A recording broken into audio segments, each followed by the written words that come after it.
Chapter 14. The First Blow.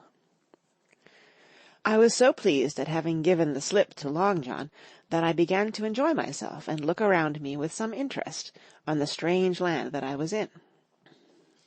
I had crossed a marshy tract full of willows, bulrushes, and odd, outlandish, swampy trees, and had now come out upon the skirts of an open piece of undulating sandy country about a mile long, dotted with a few pines and a great number of contorted trees, not unlike the oak in growth, but pale in the foliage, like willows. On the far side of the open stood one of the hills, with two quaint craggy peaks shining vividly in the sun. I now felt for the first time the joy of exploration. The isle was uninhabited, my shipmates I had left behind, and nothing lived in front of me but dumb brutes and fowls. I turned hither and thither among the trees. Here and there were flowering plants, unknown to me. Here and there I saw snakes, and one raised his head from a ledge of rock and hissed at me with a noise not unlike the spinning of a top.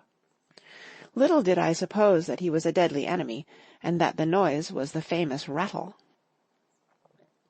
Then I came to a long thicket of these oak-like trees, live or evergreen oaks, I heard afterwards they should be called, which grew low along the sand like brambles, the boughs curiously twisted, the foliage compact like thatch.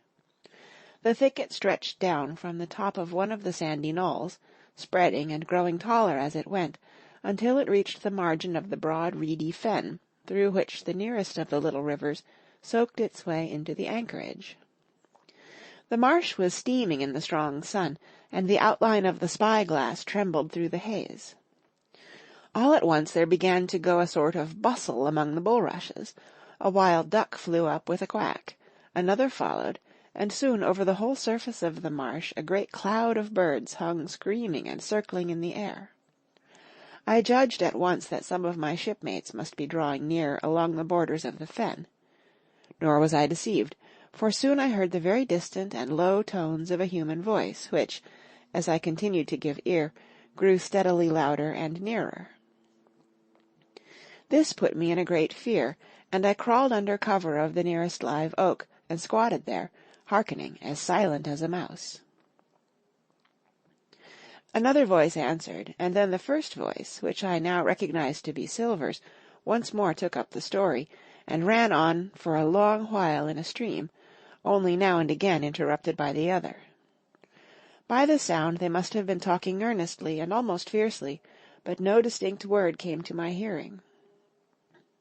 At last the speakers seemed to have paused, and perhaps to have sat down, for not only did they cease to draw any nearer, but the birds themselves began to grow more quiet, and to settle again to their places in the swamp. And now I began to feel that I was neglecting my business, that since I had been so foolhardy as to come ashore with these desperadoes, the least I could do was to overhear them at their councils, and that my plain and obvious duty was to draw as close as I could manage, under the favourable ambush of the crouching trees. I could tell the direction of the speakers pretty exactly, not only by the sound of their voices, but by the behaviour of the few birds that still hung in alarm above the heads of the intruders. Crawling on all fours, I made steadily but slowly towards them, till at last, raising my head to an aperture among the leaves, I could see clear down into a little green dell beside the marsh, and closely set about with trees, where Long John Silver and another of the crew stood face to face in conversation. The sun beat full upon them. Silver had thrown his hat beside him on the ground, and his great smooth blond face, all shining with heat, was lifted to the other man's in a kind of appeal. "Mate," he was saying, "it's because I thinks gold dust of you. Gold dust, and you may lay to that. If I hadn't took to you like pitch, do you think I'd have been here a warning of you? All's up. You can't make nor mend. It's to save your neck that I'm a-speaking, and if one of the wild uns knew it, where'd I be, Tom? Now tell me, where'd I be?" "Silver," said the other man, and I observed he was not only red in the face, but spoke as hoarse as a crow, and his voice shook too, like a taut rope. "Silver," says he, "you're old and you're honest, or has the name for it, And you've money, too, which lots of poor sailors hasn't, and you're brave, or I'm mistook.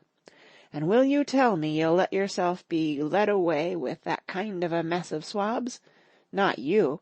As sure as God sees me, I'd sooner lose my hand. If I turn agin my duty—"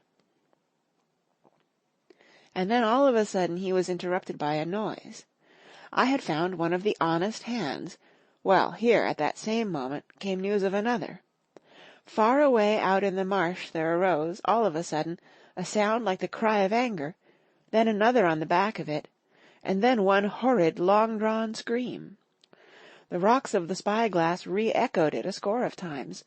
The whole troop of marsh birds rose again, darkening heaven with a simultaneous whir, and long after that death yell was still ringing in my brain, silence had re-established its empire, and only the rustle of the redescending birds and the boom of the distant surges disturbed the languor of the afternoon. Tom had leaped at the sound like a horse at the spur, but Silver had not winked an eye. He stood where he was, resting lightly on his crutch, watching his companion like a snake about to spring. "John!" said the sailor, stretching out his hand. "Hands off!" cried Silver, leaping back a yard, as it seemed to me, with the speed and security of a trained gymnast. "Hands off, if you like, John Silver," said the other. "It's a black conscience that can make you feared of me. But in heaven's name, tell me, what was that?" "That?" returned Silver, smiling away, but warier than ever, his eye a mere pin-point in his big face, but gleaming like a crumb of glass. "That? Oh, I reckon that'll be Allen." And at this poor Tom flashed out like a hero. "Allen!" he cried, "then rest his soul for a true seaman. And as for you, John Silver, long you've been a mate of mine, but you're a mate of mine no more. If I die like a dog, I'll die in my duty. You've killed Allen, have you? Kill me too if you can, but I defies you." And with that this brave fellow turned his back directly on the cook, and set off walking for the beach. But he was not destined to go far. With a cry, John seized the branch of a tree, whipped the crutch out of his armpit, and sent that uncouth missile hurtling through the air. It struck poor Tom point foremost, and with stunning violence, right between the shoulders in the middle of his back. His hands flew up, he gave a sort of gasp, and fell. Whether he were injured much or little, none could ever tell. Like enough, to judge from the sound, his back was broken on the spot, but he had no time given him to recover. Silver, agile as a monkey, even without leg or crutch, was on top of him the next moment, and had twice buried his knife up to the hilt in that defenceless body. From my place of ambush I could hear him pant aloud as he struck the blows. I do not know what it rightly is to faint, but I do know that for the next little while the whole world swam away from before me in a whirling mist. Silver and the birds and the tall spyglass hilltop, going round and topsy-turvy before my eyes, and all manner of bells ringing, and distant voices shouting in my ear. When I came again to myself, the monster had pulled himself together, his crutch under his arm, his hat upon his head. Just before him Tom lay motionless upon the sward, but the murderer minded him not a whit, cleansing his blood-stained knife the while upon a wisp of grass.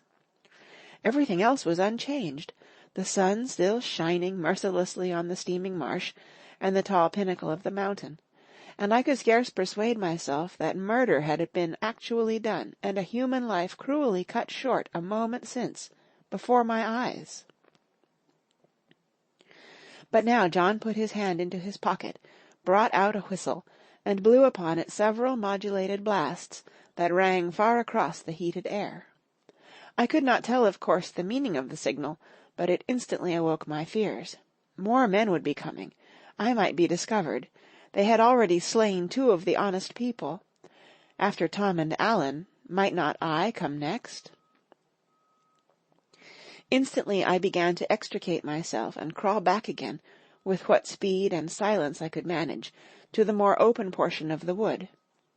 As I did so, I could hear hails coming and going between the old buccaneer and his comrades, and this sound of danger lent me wings.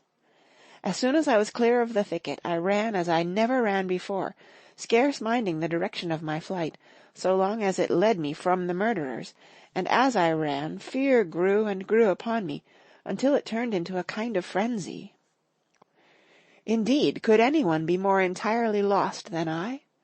When the gun fired, how should I dare go down to the boats among those fiends, still smoking from their crime? Would not the first of them who saw me wring my neck like a snipe's? Would not my absence itself be an evidence to them of my alarm, and therefore of my fatal knowledge? It was all over, I thought. Good-bye to the Hispaniola, good-bye to the squire, the doctor, and the captain. There was nothing left for me but death by starvation, or death by the hands of the mutineers. All this while, as I say, I was still running, and, without taking any notice, I had drawn near to the foot of the little hill with the two peaks, and had got into a part of the island where the live oaks grew more widely apart, and seemed more like forest trees in their bearing and dimensions.